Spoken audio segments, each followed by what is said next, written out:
할렐루야. 우리 곁에 계신 분에게 이렇게 축복합시다. 말씀이 능력입니다. 네, 감사합니다. 오늘 저녁에 오신 여러분을 환영하고 감사합니다. 이제 제10과 5,000명을 먹이심이라는 주제의 말씀입니다. 이제 마가복음 6장의 마지막 대목을 우리가 오늘 이제 함께 교제를 통해서 살펴보시는데요. 예수님께서 계속된 세 가지 사역, 첫째는 가르치시고, 그리고 선포하시고, 그리고 고치시는 사건. 오늘 특별히 그러한 사건들의 몇 가지들이 오늘 본문에 등장합니다. 자, 우리 지난 시간 예수님께서 12제자를 파송하셨죠. 파송하시면서 이 그림처럼 제자들에게 이제 사역의 보고를 이제 오늘 듣는 장면에서부터 오늘 본문의 이야기가 시작됩니다. 잠깐 제가 광고를 하나 해야 되는데, 방글라데시 이렇게 케이타운에 있는 것 때문에 지금 서명을 받고 또 여러 가지 또 우리가 한인으로서 또 우리가 그동안에 지켰던 우리 K타운, 이 한인타운을 지켜야 되는 그런 이슈들 있죠. 그것들을 위해 서명이 필요합니다.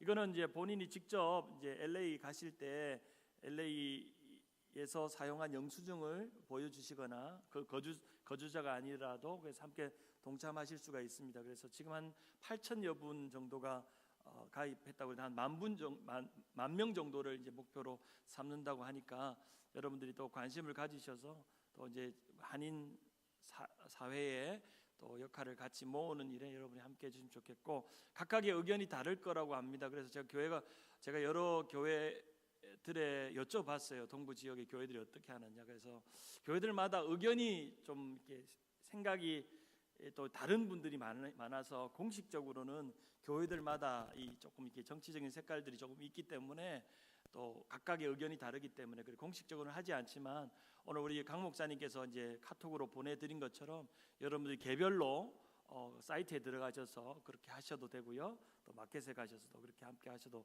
되겠습니다. 제가 몇 분의 교우들의 강력한 부탁을 받고 또 이렇게 부탁을 드리고, 지금 미주중앙일보나 한국일보에 매주 지금 이런 뉴스들이 나오고 있기 때문에 또 우리가 한인으로서 한인의 권리를 또 지키는 의미에서는 우리가 좀 동참해도 되지 않겠나 하는 그런 생각입니다.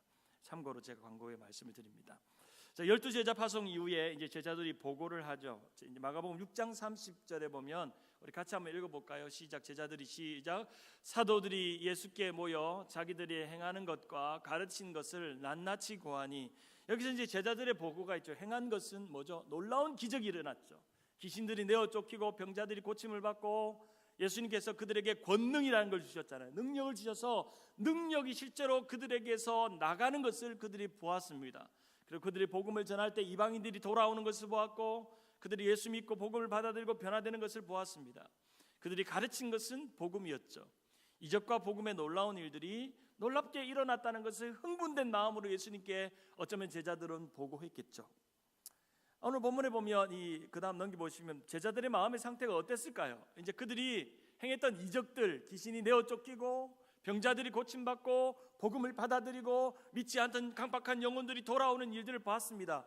제자들의 마음은 너무너무 흥분됐겠죠. 베드로가 말했을 겁니다. 예수님 말씀대로 그렇게 해보았더니 이방인들이 들어왔어요. 귀신들이 내어 쫓겼어요. 그들의 마음은 말할 수 없는 흥분으로 그들의 마음이 있었다는 것을 알 수 있습니다. 오늘 본문에 보면 예수님의 제자들이 식사할 겨를도 없을 정도로 전도 사역이 잘 되었음을 우리는 본문을 통해서 볼 수 있습니다. 놀라움과 흥분과 그리고 사람들이 그들의 복음을 듣고 반응하는 일들이 일어났죠. 그런 일들을 통해서 때로는 그들의 환호와 그들의 격려 속에 도취되기도 하고, 때로는 자기가 마치 예수님이 된 것처럼 착각하기도 하는 그런 제자들의 익사이팅하는 그런 흥분된 마음이 아마 오늘 이 30절의 한 구절 속에서 낱낱이 고했다, 이 낱낱이 고했다는 말 속에서 그것이 고할 것이 있으니까 그들이 고했겠죠. 뭔가 어떤 결과물이 있으니까 그들이 말했겠죠. 그런 보고가 있습니다. 넘겨보시면, 자, 이제 예수님께서 그들의 마음을 한 번 더 살피도록 잠깐 너희가 이제 휴식하라고 말씀합니다. 앞에 뒤로 좀 넘겨볼까요? 마가복음 6장 31절 이르시되 너희는 따로 한적한 곳에 가라, 잠깐 쉬어라. 이 말은 뭐냐면 calm down. 또 다른 말로 하면 쿨링 다운. 너무 너희들이 지금 이렇게 뭔가 끌어 있는데, 뭔가 도취되어 있는데, 뭔가 빠져 있는데, 어쩌면 너희가 뭔가 착각에 빠져 있는 듯한 느낌이 드는데, 분명 너희의 보고는 참 흥분되는 보고고 기쁜 보고인데, 너희가 그동안 식사할 겨를도 없이 그런 일들을 했는 것에 대한 칭찬보다는 오히려 잠깐 쉬어서 따로 한적한 곳에 가라라고 말씀하십니다. 자, 이제 앞으로 돌렸던 앞으로 돌아보시면 그들의 영성에 대해서 예수님께서 말씀하시는데, 너희들의 마음이 어떤 것인지를 한번 돌아보라는 겁니다. 너희들이 이렇게 큰 은혜를 경험하고 체험을 한 것을 한번 돌아보는 거죠. 우리 영적인 영성은 자기 마음을 잘 다루는 겁니다. 자기 마음 안에 세상적인 것들이 들어오는가, 아니면 하나님의 것들이 그 안에 있는가. 그래서 예수님은 자주 한적한 곳으로 가셨죠. 사역이 잘 될수록, 그 사역에 붐이 일어날수록, 사람들의 환호받고 박수받을수록 오히려 예수님은 광야로 나아가셨고 한적한 곳에 가셨고, 때로는 쉼을 얻으셨던 그런 시간들을 제자들에게 말씀하셨고, 예수님도 그렇게 사셨죠. 보통 쉼이란, 이제 기독교인의 쉼이란 적절한 때와 장소와 시간을 갖는 것이죠. 그래서 저는 쉼이란, 이 레스트라는 이 단어는 리셋과 관련되어야 된다고 봅니다. 리셋. 쉼이라는 것은 우리의 마음이 다시금 리셋되는 거죠. 새롭게 리셋되는 거, 리플렉션되고 리셋되는 거. 어쩌면 예수님께서 너희들이 참 수고했고 전도하는 일을 열심히 해서 좋은 결과를 가져서 낱낱이 구한 것을 들었는데 너희들이 좀 쉼이 필요하구나 라고 말하신 것은, 어쩌면 너희가 이 상태를 한번 리셋해야 될 시간이 오지 않았는가 라고 하는 그런 말씀을 하셨던 것이죠. 그런 이유에 이제 첫 번째로 오늘 본문에 세 가지 이야기가 등장합니다. 첫째는 오병이어의 사건과, 두 번째는 풍랑이 일어나는 바다를 걸어오신 예수님과, 세 번째는 게네사렛 병자를 고치신 사건입니다. 여기에 등장하는 예수님의 모습은, 첫째는 참 목자입니다. 불쌍한 이들을 먹이시는 참 목자입니다. 그래서 이 오병이어의 사건을 통해서 우리가 발견할 수 있는 예수님은 어떤 목자인가, 예수님은 어떤 목자인가, 그리고 그 목자를 제자들은 어떻게 대하고 있는가를 보는 것이죠. 세 번째로 풍랑에 일어난 바다를 걸어오신, 바로 예수님께서 배 밑에서 주무실 때 풍랑이 일어났을 때 그것을 잠잠하게 하신 것처럼 예수님은 어떤 참 하나님인가, 유령이라고 말했을 때 나라, 네니, 에고, 에이미라고 말씀하시는 그 신적인 권위를 말씀하시며 자신의 하나님됨을 예수님은 다시 한번 제자들에게 인식시켜주는 사건이었죠. 세 번째는 게네사렛 병자들을 고치시는 사건. 그들이 예수님을 기다리고 있었고, 그들이 기다린 자들에게 예수님의 옷깃을 만지면 낫겠다는 기대감 속에서 예수님은 고치셨습니다. 예수님께서 메시아적인 모습을 흔히 참 목자, 참 하나님, 참 의사로 묘사합니다. 특별히 에스겔의 예언에 보면 장차 오실 메시아가 어떤 분인지를 나타내고 있는데, 에스겔 34장 15절과 16절을 같이 한번 읽어봅니다. 에스겔 34장 15절 16절 시작. 내가 친히 내 양의 목자가 되어 그들을 누워있게 할지라, 주 여호와의 말씀이니라. 그 잃어버린 자를 내가 찾으며 쫓기는 자를 내가 돌아오게 하며 상한 자를 내가 싸매어 주며 병든 자를 내가 강하게 하려니와 살찐 자와 강한 자는 내가 없애고 정의대로 그들을 먹이리라. 에스겔 선지자가 장차 오실 메시아를 예언하는데, 그는 양의 목자로서 백성들을 누워있게 할 것이며 또 그들을 싸매어 줄 것이며 그들을 먹이게 할 것이라고 말합니다. 에스겔 34장 23절을 한 번 더 읽어볼까요? 시작. 내가 한 목자를 그들 위에 세워 먹이게 하리니 그는 내 종 다윗이라. 그가 그들을 먹이고 그들의 목자가 될지라. 바로 예수님의 메시아적인 모습, 가장 큰 모습은 양들을 먹이시는 모습입니다. 오늘 이 오병이어의 사건에서 예수님과 무리들이 50명씩 100명씩 이렇게 때를 지어서 이렇게 무리 앉아 있는데, 유대인들은 특별히 식사를 어떻게 하냐면 앉아서 하는 게 아니라 누워서 하죠. 와식 식사입니다. 유대인들의 식사법은 주로 잔디에 누워가지고 비스듬히 걸쳐서 누워서 먹는 와식 식사죠. 이 와식 식사가 예수님의 유월절 식사에도 등장하죠.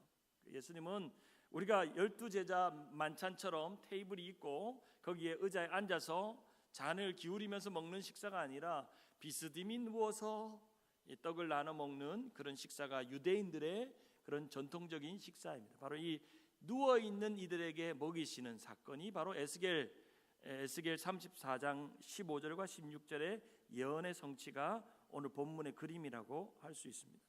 자, 한번 보시면 이제 그림을 보시면 예수님의 2차 갈릴리 여행을 보시면 예수님께서 이제 거라사 지방에서 가버나움으로 돌아오셔서 지내시고 또 예수님의 본 동네, 예수님의 고향 동네에 다녀오시고 그다음에 12제자를 파송하시는 그림입니다. 넘겨 보시면 이제 베세다로 이제 가셨죠. 베세다에서 오병이어의 기적을 행하시고 대각선 반대편인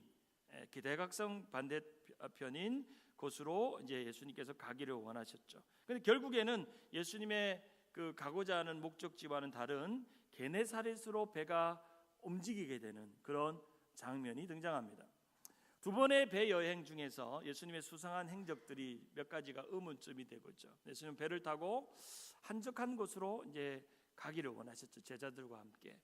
어쩌면 제자들이 흥분된 마음을 진정시키기 위해서 제자들과 함께 한적한 곳으로 가셨고 또 수상한 것은 예수님이 이제 오병이의 사건이 끝나자마자 재촉해서 즉시라는 말은 제자들이 막 들떠오를 때 마음이 끌어오르려고 막 하고 사람들에게 박수의 환호를 받을 때 어서 얘들을 보내서 건너편으로 여기서 제일 먼 대각선으로 제자들을 일부러 재촉해서 보내십니다.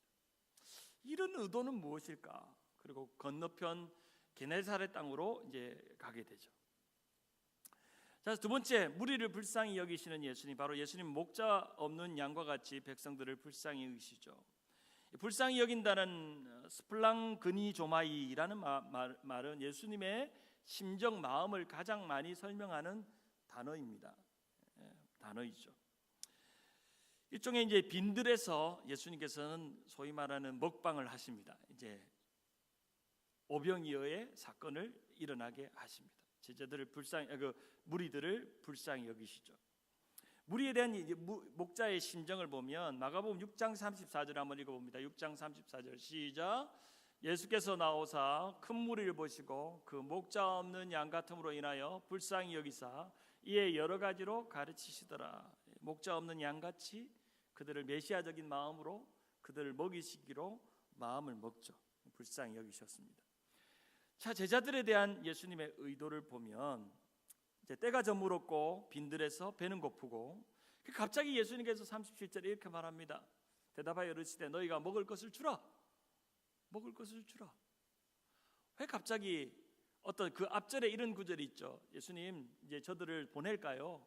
집으로 보내서 마을로 보내서 먹게 할까요? 라고 하니까 갑자기 대답하여 이르시되 너희가 먹을 것을 주라 하십니다. 예수님이 왜 이런 말씀을 하셨을까요? 오늘의 가장 큰 퀘스천이죠. 넘겨봅니다. 자, 제자들에 대한 예수님의 의도를 살펴보면 무엇을 사 먹게 하든지 사 먹을 돈을 주든지 둘 중에 하나죠. 이 사람들을 먹이려고 하면 얼마가 들어요? 200데나리온이 들죠. 이 200데나리온은 것은 한 노동자가 1년 벌어야 겨우 벌 수 있는 돈. 1년의 연봉이죠. 연봉. 예수님께서도 아는 이야기, 아주 현실적이고 상식적인 이야기를 했죠. 제자들은 예수님 저들이 가서 마을에 가서 사 먹게 할까요? 아니면 예수님 사 먹게 하는 돈이 얼마나 들까요? 라고 하는 상식적인 질문들을 하시죠. 오늘 본문에 예수님의 의도를 알 수 있는 구절은 병행 구절인 요한복음 6장 6절에 등장합니다.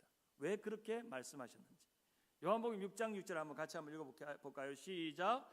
이렇게 말씀하심은 친히 어떻게 하실지 아시고 빌립을 시험하고자 하심이라. 요한복음 6장에 보면 이 오병이어의 사건이 좀 더 디테일하게 등장하는데 예수님은 이렇게 말씀하시면서 제자들의 믿음과 순종을 테스트해보려 하셨다는 게 궁극적인 의도였다는 것입니다. 바로 이런 질문과 이런 요청은 제자들이 어떤 믿음과 어떤 순종으로 살아가고 있느냐라고 하는 것을 보시고자 원하시는 예수님의 테스트였다는 것입니다. 넘겨보시면 현실과 믿음 사이에서 우리는 무엇을 선택할 것인가? 계산과 순종 사이에서 우리는 무엇을 선택할 것인가? 신앙이라는 것은 현실을 선택하는 걸까요? 믿음을 선택하는 걸까요? 믿음이죠. 신앙이라는 것은 계산을 선택하는 걸까요? 순종을 선택하는 걸까요? 순종을 선택하는 것이죠. 바로 이 두 가지의 상황 속에서 제자들의 믿음을 보기를 원했고 그들의 순종을 보기를 원했죠. 그런데 대다수의 그리스도인들은 믿음과 신앙과 말씀이 있음에도 불구하고 우리의 문제 닥쳐온 불가능한 상황 속에서 어려운 상황이 놓여지면 우리는 현실을 보고 우리의 머리에 계산을 돌리게 되죠. 그러나 신앙의 힘은 위대해서 상식 밖의 일을 행하고 상식 이상의 일을 행하는 것이 우리의 신앙입니다. 아멘? 아멘? 그 믿음이 우리 가운데 있는 것이죠. 바로 제자들에게 누구나도 생각할 수 있는 현실과 계산을 뛰어넘는 믿음과 순종을 요구하시는 것이 우리의 신앙입니다. 바로 옥지는 여러분의 믿음이 오병이어의 사건이 날마다 경험되어지는 은혜가 있어서 현실보다는 믿음의 선택을 하고 계산보다는 순종할 수 있는 그런 여러분 되기를 축복합니다. 아멘. 자, 너희에게 떡이 몇 개냐? 가서 보라. 예수님께서 물으시죠. 이 그림을 보면 보리떡과 물고기 2마리, 보리떡 5개와 물고기 2마리. 결국에는 12제자의 그 제자들에게 한 광주리씩 남았죠.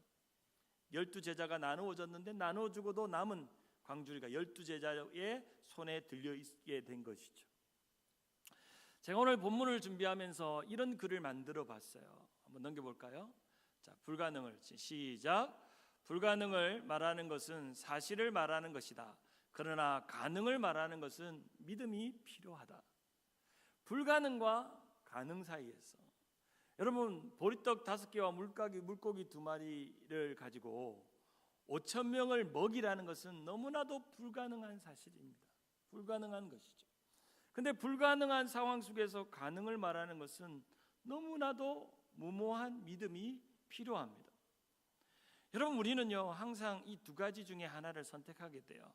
팩트를 선택할 것인가, 페이스를 선택할 것인가. 내 눈앞에 있는 사실들, 내가 지금 아무것도 없다는 것, 절망적이라는 것, 삶의 어려움이 놓여져 있다는 것, 풍랑을 만났다는 것, 괴로움이 있다는 것, 곤고하다는 것, 궁핍하다는 것, 그런 모든 팩트, 내 눈앞에 보여지는 수치들, 어쩌면 여러분의 통장의 잔고일 수 있고 여러분의 경제적인 형편일 수 있고 여러분의 주변의 상황일 수도 있고, 팩트입니까? 페이스입니까? 우리 끊임없이 세상은 사실에 입각하여 판단하고 결정하고 나의 정보력에 의지해서 살게 하지만 우리의 신앙은 우리의 믿음과 말씀을 의지하는 것입니다. 오른편에 있는 이 저울처럼 믿음으로 결정하는 것입니다. 성도들과의 대화를 나눠보면 어떤 분은 정말 믿음 있는 말을 하는 분이 있고 어떤 분은 정말 이분이 예수 안 믿는다고 해도 할 만큼 사실만 말하는 사람들이 있다는 거예요. 여러분의 대화를, 부부간의 대화나 성도들 간의 대화를 보시면 믿음 있는 말을 할지 그냥 누구나 다 아는 사실을 말하는지, 우리가 믿음 있는 말을 습관적으로 할 필요가 있다는 거죠. 우리가 어떤 가능과 꿈과 비전과 하나님의 하실 일, 할 수 있거든이 무엇이느냐, 능치 못함이 없다고 하시는 그 믿음의 고백. 우린 끊임없이 우리의 말이 사실을 말하기보다는 믿음을 말해야 한다는 거예요. 한번 따라할까요? 사실을 말하기보다는 믿음을 말합시다. 만약에 오병이어의 사건에서 예수님께 생뚱맞게 나누어 주라 라고 말했을 때 믿음 있는 제자였다면 뭐라고 예수님께 말했을까요? 사실에 입각한 이 사람들을 마을로 보낼까요? 가서 밥을 먹게 할까요? 아니면 어디서 돈을 구해서 200데나리오로 빵을 사올까요? 라는 사실에 입각한 말을 할까요? 아니면 정말 제자들이 예수님을 믿고 예수님을 따라왔고 예수님이 죽은 해당장 야이로를 살리셨던 사건을 보았다면, 그리고 예수님께서 풍랑도 잠잠케 하는 것을 보는 그들의 믿음이 있었다면 그들은 뭐라고 말했을까요? 그들이 정말 믿음이 있었다면 뭐라고 예수님께 말해야 마땅했을까요? 여러분이 그 제자라면, 그 자리에 있었다면 여러분은 예수님께 뭐라고 말할 수 있을까요? 뭐라고 말할 수 있을까요? 우리의 믿음이 이런 상황에서 입장을 바꿔놓아서 여러분이 그 제자라면 어떻게 예수님의 말에 믿음 있는 대답을 할 수 있었을까요? 우리 자신에게 정직하게 오늘 본문을 묵상하면서 살펴보아야 합니다. 우리 제자들이 이렇게 대단한 예수님을 보고도 왜 믿지 못했을까라고 우리는 제자를 핀잔하지만 어쩌면 제자들보다 못한 사람들이었을지도 모릅니다. 그래서 이런 글을 만들어 봤어요. 믿음은 한번 읽어볼까요? 시작. 믿음은 무능력을 능력으로 바꾼다. 순종은 불가능을 가능으로 믿는다. 제가 오늘 만든 글입니다. impossible이라는 단어가 I am possible이라는 단어라고 바뀔 수 있다는 거죠. I am possible이라고 다 바뀔 수 있다. 믿음은 무능력을 능력으로 바꾸는 거죠. 능치 못함이 없게 하는 거죠. 순종은 불가능을 가능으로 믿는 거예요. 불가능을 가능으로 믿는 거예요. 제가 이제 지난 주일날 제 아들이 간증하는 장면을 보면서 참 제 기도가 이루어졌어요. 사실은 제가 우리 아이가 이제 처음 태어나고 이제 1살 때 수술을 받고 뭐 100일 지나고 수술을 받고 유아 세례를 받는 그날을 지금도 생생하게 제가 기억하는데, 그때 하나님 앞에 약속했던 게 뭐냐면, 하나님, 불가능해 보여요. 의사들의 판단을 보면 얘가 1살을 넘기기 힘들고 3살을 넘기기 힘들고 얘가 초등학교 갈 거라고 아무 의사도 고개를 절레절레 흔들었을 때 하나님이 저에게 가능을 보게 하는 믿음을 주셨어요. 하나님, 얘가요 언젠가 자기 입으로 지난 14년 동안에 자신의 삶의 과거를 하나님의 놀라운 계획이었다고 고백하는 그날이 오기를 원해요. 그날을 이루게 하셨어요. 저는 지난주가 오병이어의 놀라운 기적이 일어나는 날이에요. 불가능을 가능케 하셨죠. 수많은 불가능의 시간 속에서 순종하고 또 순종하고 믿음의 말을 하고 팩트를 보지 않고, 때로는 병원에 가서 의사가 좀 어렵겠는데요, 수치상으로 보여지는 그 수치를 보고도 절망하지 않고 믿음을 걸고 순종해서 그 기적이 지금 걸어 다니고 있어요. 할렐루야. 기적이 일어나요. 반드시요. 지금도 이제 한국의 의사를 가면은 기가 막히다. 우리 준재가 처음에 심장의 모양이나 또 가지고 있는 심장 안의 모습이나 혈관이나 이런 게 전 세계의 1%, 0. 몇 프로도 되지 않는 모양을 가지고 있어요. 기적은 우리 눈앞에 있습니다. 중요한 건 여러분의 믿음이 없는 거죠.